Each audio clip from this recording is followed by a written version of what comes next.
ये वाकया है 15 सितंबर 2023 की। एक लेडी सब इंस्पेक्टर अपने ही थाने के दरोगा के पास जाकर खड़ी हो जाती है और रोने लगती है।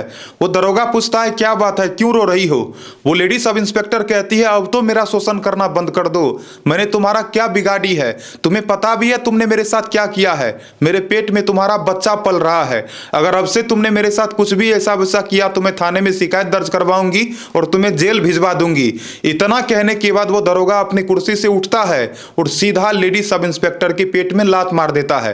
नमस्कार, प्रणाम, आदाब, सत श्री अकाल, जय श्री महाकाल। दोस्तों, आज की जो ये सच्ची घटना मैं आपको बताने जा रहा हूं दोस्तों, ये सच्ची घटना है बिहार की राजधानी पटना के जक्कनपुर, एक थाना पड़ता है, जक्कनपुर थाना की है। तो आपको बता दूं, एक लेडी सब इंस्पेक्टर कुछ समय पहले ही जक्कनपुर थाना में आती है। उस थाना का जो दरोगा होता है वो पिछले 3 साल से उसी थाना में था। वो लेडी सब इंस्पेक्टर जैसे ही थाना में उसका पोस्टिंग होता है वो आती है, शुरुआती समय से ही वो दरोगा उसके ऊपर गंदी निगाह बनाकर रखता है। वो दरोगा शुरू से ही उसके ऊपर नजर बनाए रखता है। एक दिन की बात है, वो दरोगा उस लेडी सब इंस्पेक्टर से कहता है चलो हमारे सरकारी आवास पर कुछ जरूरी बात करनी है। तो लेडी सब इंस्पेक्टर सोचती है हो सकता है कोई ऐसा बात होगा, कोई केस के सिलसिले में बातचीत होगा, तो क्या ही दिक्कत है, चलते हैं। वो लेडी सब इंस्पेक्टर उस दरोगा के सरकारी आवास पर पहुंचती है। सरकारी आवास पर पहुंचने के बाद सब कुछ बहुत अच्छा रहता है। वो दरोगा कहता है ऐसा करो, तुम तब तक बैठो, हम तुम्हारे लिए चाय या फिर कॉफी बनाते हैं, क्या पीना पसंद करोगी। तो वो लेडी सब इंस्पेक्टर कहती है मैं कुछ भी नहीं पीऊंगी, नो थैंक्स सर, बस रहने दीजिए, जो बात है वो बात कर लीजिए। लेकिन वो दरोगा कहता है नहीं, मैं तुम्हारे लिए कॉफी बनाता हूं। वो दरोगा कॉफी बना कर लाता है, कहता है कॉफी भी पियो, तब तक बात भी कर लेंगे। और कॉफी में दोस्तों वो दरोगा ऐसा कुछ मिला रखा होता है जो चीज की पीने के बाद वो लेडी सब इंस्पेक्टर वहीं पर बेहोश हो जाती है। जब बेहोश होती है तो उसके बाद वो दरोगा उस लेडी सब इंस्पेक्टर को अपने रूम में ले जाता है।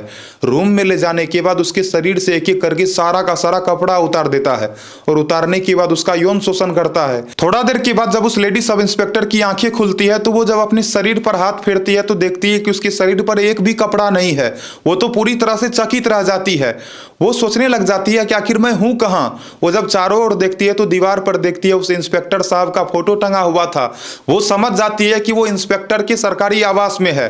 और फिर जब थोड़ा सा दिमाग पर जोर डालती है तो उसके बाद उसके माइंड में आता है कि हाँ, अभी थोड़ा देर पहले ही तो दरोगा साहब ने कहा था, हमारे दरोगा सर बोले थे कि चलो आवास पर कुछ बात करनी है, कुछ कॉन्फिडेंशियल केस के मामले में बातचीत करनी है। उसके बाद अचानक से वो दरोगा कमरे में प्रवेश करता है। जब प्रवेश करता है तो वो लेडी सब इंस्पेक्टर कहती है ये आपने क्या किया सर, आपने क्या किया मेरे साथ, ये आपने बिल्कुल भी सही नहीं किया। उसके बाद वो दरोगा कहता है तुम्हें पता है तुम बिना कपड़ों की बड़ी अच्छी लगती हो। और उसके बाद ये बात कह के वो अपना फोन में उसका फोटो और वीडियो दिखाता है। वो लेडी सब इंस्पेक्टर जैसे ही उसके फोन में अपना वीडियो और फोटोज देखती है उसके पैरों तले जमीन खिसक जाती है। उसके बाद वो उस दरोगा साहब से बोलती है कि सर प्लीज ऐसा मेरे साथ मत करो, बहुत गलत कर रहे हो आप मेरे साथ। लेकिन वो दरोगा कहता है अब के बाद कभी मत बोलना कि मैं गलत कर रहा हूं, मैं जो जो बोलता जा रहा हूं वो सब करते जाओ, ज्यादा दिमाग मत लगाओ। और इस तरह से उसके बाद से वो लेडी सब इंस्पेक्टर उस दरोगा के द्वारा शोषित होती चली जाती है। बार बार वो उस लेडी सब इंस्पेक्टर को अपने फ्लैट में बुलाता है, अपने सरकारी आवास में बुलाता है और बार बार उसका यौन शोषण करता है। वो एक बार भी उस दरोगा का विरोध नहीं कर पाती है क्योंकि उस दरोगा के पास तो उसका वीडियोज और फोटोज था। अगर वो विरोध करती तो हो सकता था कि वो कहीं न कहीं वायरल कर देता, लेकिन कहीं न कहीं उस लेडी सब इंस्पेक्टर को विरोध करना चाहिए था। अब आगे कहानी को बढ़ाते हैं और आपको हम बताते हैं आगे क्या होता है। एक दिन अचानक से वो लेडी सब इंस्पेक्टर को एहसास होता है कि वो कहीं न कहीं अब प्रेग्नेंट हो चुकी है, क्योंकि वो देखती है कि उसको पीरियड्स आना बंद हो गया है। तो जब वो जाकर के चेकअप करवाती है तो पता चलता है वो प्रेग्नेंट है। फिर से वो दरोगा के पास जाती है और यही बात है 15 सितंबर 2023 की। 15 सितंबर 2023 को वो उस दरोगा के सामने जाकर बोलती है आपने बिल्कुल मेरे साथ अच्छा नहीं किया। हालांकि वहां से वो आप बोलना बंद कर देती है। वो लेडी सब इंस्पेक्टर कहती है तुम मेरे साथ बिल्कुल भी अच्छा नहीं कर रहे हो, तुम मेरा शोषण कर रहे हो, अब भी वक्त है, कम से कम सुधर जाओ, मुझे छोड़ दो, मुझे जिंदगी जीने दो, मेरे साथ बिल्कुल भी सही नहीं हो रहा है। तुम्हें पता भी है तुमने जो किया है उसका परिणाम क्या हुआ, मेरे पेट में तुम्हारा बच्चा पल रहा है। अगर अब से तुमने मेरे साथ ऐसा वैसा कुछ भी किया तो मैं थाने में शिकायत दर्ज करवाऊंगी, तुम्हें जेल भिजवा दूंगी। वो दरोगा सीधा अपनी कुर्सी से उठता है और उस महिला सब इंस्पेक्टर के पेट में लात मार देता है। जैसे लात मारता है वो नीचे गिर जाती है। नीचे गिरने के बाद उसके पेट में जोरों से दर्द होती है। वो लेडी सब इंस्पेक्टर उसके बाद फिर अपने घर चली जाती है। जब रूम पर जाती है, रूम पर जाने के बाद उसके पेट में तेज दर्द होता है। दर्द होने के बाद वो अस्पताल जाती है। जब चेकअप करवाती है तो डॉक्टर बताती है आपका जो पेट में बच्चा पल रहा था वो अब इस दुनिया में नहीं रहा, वो मर गया। और उसके बाद उसका अबॉर्शन करके बच्चे को निकाल दिया जाता है। फिर उसके बाद कुछ टाइम के बाद जब वो ठीक होती है तो फिर से उस दरोगा के पास जाती है। उस दिन होता ही है कि वहाँ पर थाने में तमाम जितने भी छोटे छोटे पद वाले जितने भी, चाहे वो होमगार्ड हो या फिर कुछ दूसरे तीसरे जो लोग आए हुए थे वो लोग हो, और जितने भी छोटे मोटे अधिकारी थे वो लोग थाना में मौजूद थे। वहीं पर वो लेडी सब इंस्पेक्टर हंगामा खड़ा कर दी। वो जोर जोर से उस दरोगा का विरोध करना शुरू कर दी। वो बोलने लग गई कि तुम मेरे साथ जो किए हो बहुत गलत किए हो, इसके लिए हम तुम्हें कभी माफ तो नहीं करेंगे। और इस तरह से मामला इतना बढ़ जाता है, इतना ज्यादा हंगामा होता है कि कानों कान थाना में मौजूद जितने भी लोग होते हैं हर किसी तक ये बात पहुंच जाती है। हर किसी को पता चल जाता है ये दरोगा अय्यास है। और उसके बाद वो लेडी सब इंस्पेक्टर जो कि सभी लोगों से बताती भी है, और धीरे धीरे धीरे धीरे ये मामला जो कि फैलता चला जाता है। ये बात है 28 नवंबर 2023 की, जिस दिन थाने में हंगामा होती है। हंगामा होने के बाद दरोगा को भी एहसास हो जाता है कि ये बात तो सबको पता लग चुका है कि मैं अय्यास हूं। 30 नवंबर 2023 को दरोगा 6 दिनों के लिए छुट्टी लेता है। छुट्टी लेने के बाद वो थाने में सबसे बोल देता है कि 6 दिनों के बाद मैं वापस थाने में आऊंगा। लेकिन 15 दिन बीत जाते हैं, 20 दिन बीत जाते हैं, 30 दिन बीत जाते हैं, लेकिन वो दरोगा नहीं आता है। उसके बाद दोस्तों ये बात है 15 जनवरी 2024 की, और 15 जनवरी 2024 तक भी वो दरोगा थाने में वापस लौट कर नहीं आता है। उसके बाद वो लेडी सब इंस्पेक्टर अपने पति को साथ करती है। एक्चुअली अब तक मैंने आपको ये नहीं बताया कि वो जो लेडी सब इंस्पेक्टर है वो ऑलरेडी शादीशुदा थी। वो अपने पति को साथ करती है। पति को साथ करने के बाद अपने पति से सब कुछ बता देती है। वो बता देती है किस तरह से थाने में दरोगा उसका शोषण किया, किस तरह से उसका फोटो और वीडियो लेकर उसे ब्लैकमेल करने का काम कर रहा था, और बार बार उसका यौन शोषण किया, और जो जो कुछ भी हुआ सब कुछ वो अपने पति को बताती है। जब उसका पति सुनता है तो उसकी पैरों तले जमीन खिसक जाता है।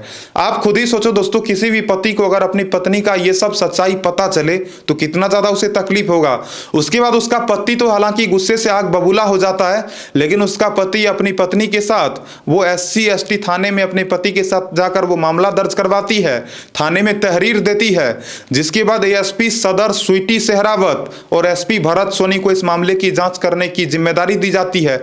उसके बाद वहां पर वो शिकायत दर्ज करवाने के बाद फिर वापिस आ जाती है। और आपको जानकर हैरानी होगी दोस्तों, जांच पड़ताल के बाद ऐसा कहा जाता है कि वो जो दरोगा वहां पर मौजूद था जो कि जक्कनपुर थाने में पोस्टेड था, उस दरोगा का रातों रात पोस्टिंग चेंज करके उसे सहरसा भेज दिया जाता है। बिहार का एक जिला पड़ता है सहरसा, सहरसा जिला में उस दरोगा को पोस्टेड करा जाता है। और आपको जानकर हैरानी होगी दोस्तों, उसके बाद ये खबर TV news channel, social media, साथ ही साथ न्यूज़पेपर में भी फैल जाती है।